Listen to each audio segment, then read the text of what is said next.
राष्ट्रपति द्रौपदी मुर्मू ने कृषि खाद्यान्न प्रणाली में महिलाओं की भूमिका पर आयोजित वैश्विक सम्मेलन में भाग लिया।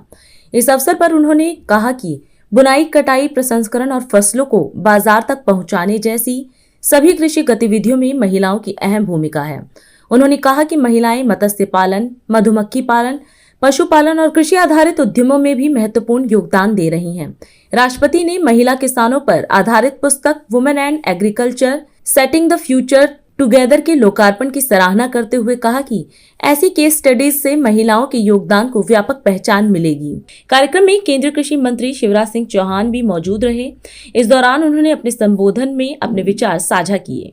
कृषि खाद्य प्रणाली में महिलाओं की भूमिका पर केंद्रित इस वैश्विक सम्मेलन का आयोजन करने के लिए मैं कृषि मंत्रालय तथा सभी सहयोगी संगठनों की बहुत बहुत सराहना करती हूँ।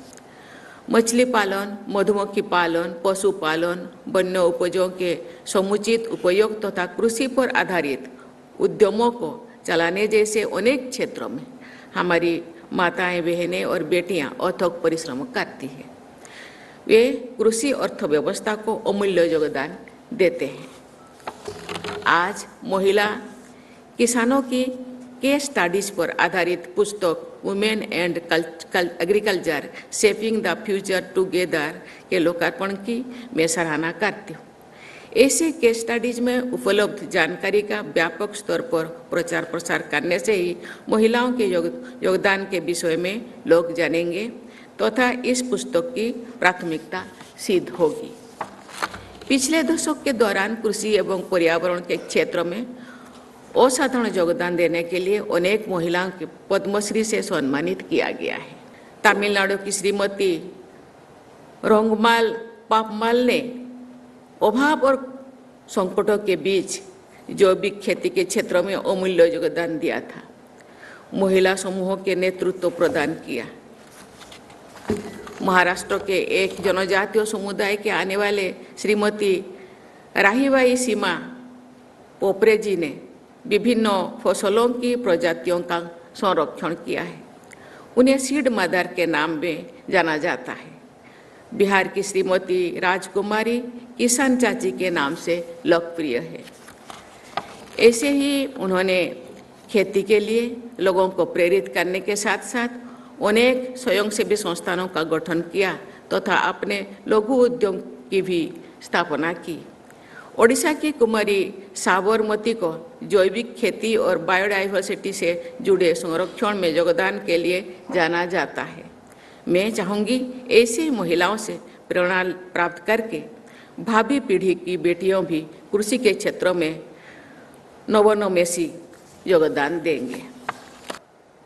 भारतीय अर्थव्यवस्था की रीढ़ आज भी कृषि है और कृषि से बहन और बेटियों का नाता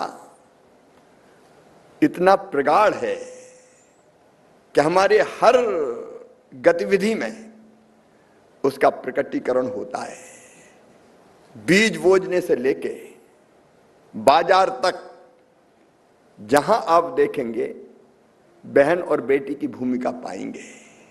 बोनी का मामला हो, निंदाई हो, गुड़ाई हो, कटाई हो, भंडारण हो, हर स्टेज पर आप देखेंगे महिलाएं, बहनें खेती के काम में सबसे अग्रणी दिखाई देती है।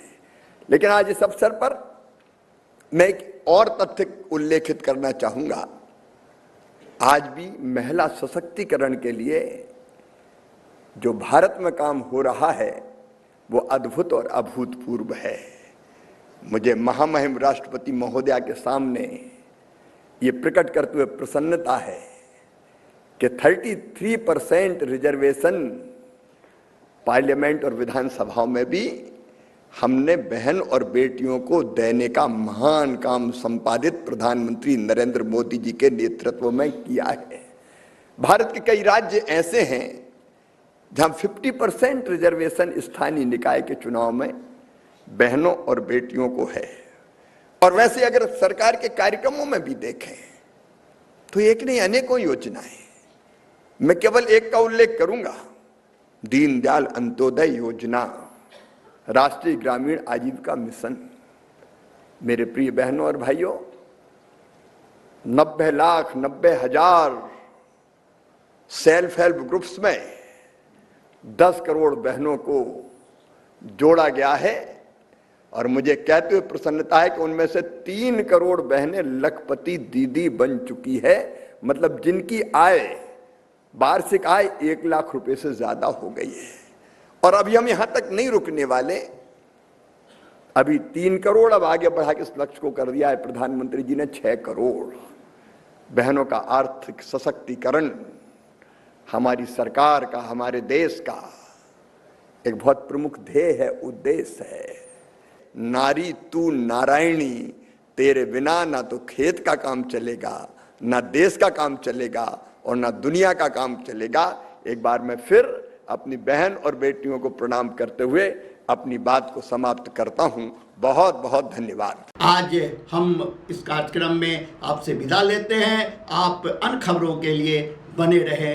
राष्ट्र सर्वप्रथम, वंदे मातरम, जाग उठा है भारत। राष्ट्र सर्वप्रथम, राष्ट्र सर्वप्रथम।